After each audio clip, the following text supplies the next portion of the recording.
आज का सवाल लेकर आए हम ये रेशो एंड प्रोपोर्शन से चैप्टर के अंदर ये सवाल आता है। तीन संख्याएं जो अनुपात में दी गई हैं, तीन संख्याएं जो दी गई हैं यहाँ पर रेशो में 1/4, 1/5, 1/3 के अनुपात में है। सबसे बड़ी और सबसे छोटी संख्या के बीच का अंतर 800 है। ये मेन पॉइंट है। सबसे छोटी और सबसे बड़ी संख्या के बीच का अंतर 800 है, ये ध्यान रखना है आपको। और फिर क्या पूछा आगे, तीनों संख्याओं का योग पूछा है और हमें दिया क्या है, तीनों संख्याएं दी हैं अनुपात में, उनका अनुपात दिया है और सबसे बड़ी और सबसे छोटी संख्या के बीच का अंतर दिया है हमको 800। और फिर इन तीनों संख्याओं का जो बनेंगी इनका योग क्या होगा। तो चलिए सॉल्व करते हैं इसको हम पहले। तो हम इसको पहले प्रॉपर रेशियो में बना लेंगे इन तीनों रेशियो को। तो रेशियो दिए हमारे 1/4 अनुपात 1/5 अनुपात 1/3।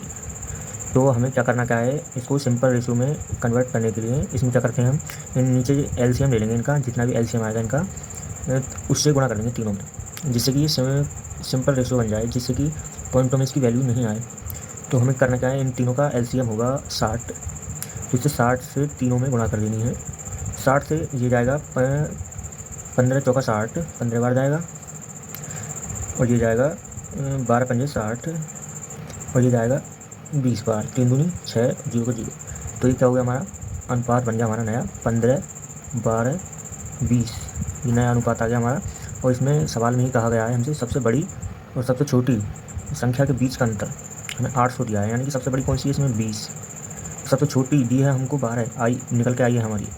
और इसके बीच का अंतर कितना है 800, यानी कि ये कितना ज़्यादा है इससे 8, ये 20 है या 12 है, तो ये कितना ज़्यादा है 8 ज़्यादा है 12 से। तो यानी कि 8 यूनिट का मान 800 होगा, तो 1 यूनिट का मान कितना होगा 100। सिंपली इसको इससे भाग कर देंगे तो 100 आ जाएगा। 8 यूनिट का मान 800 है। कैसे है 800, क्योंकि इसके और सबसे बड़ी और सबसे छोटी संख्या के बीच का अंतर जो है 800 दिया है, और ये कितनी ज़्यादा है इससे 8 ज़्यादा है। 8 ज़्यादा होगी तो इसका मान 8 बराबर होगा 800 के, 8 यूनिट 800 के बराबर है। तो हमको 1 यूनिट का मान निकालना है, क्योंकि तीनों की वैल्यू निकालनी है, तो उनको जोड़ना है, तीनों संख्याओं का योग मांगा है इसलिए। तो 1 यूनिट का मान हमारा 100 आ गया। तो हमारा 15 यूनिट का मान कितना होगा, 15 गुणा 100 प्लस 12 गुणा 100 दूसरी संख्या प्लस क्यों कर रहे हैं हम, क्योंकि हमें यहाँ पर सवाल में पूछा है हमसे तीनों संख्याओं का योग। तो दूसरी संख्या का क्या होगा हमारा 20 गुणा 200। तो इनको गुणा करके जोड़ देंगे, ये आएगा हमारा 1500 प्लस 1200 प्लस 2000।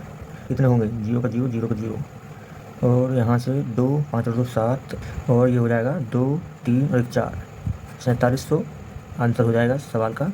तो आपको समझ में आया हो तो बताइए हमें कमेंट में। तो इसका आंसर होगा 4700, बिल्कुल ठीक, करेक्ट आंसर।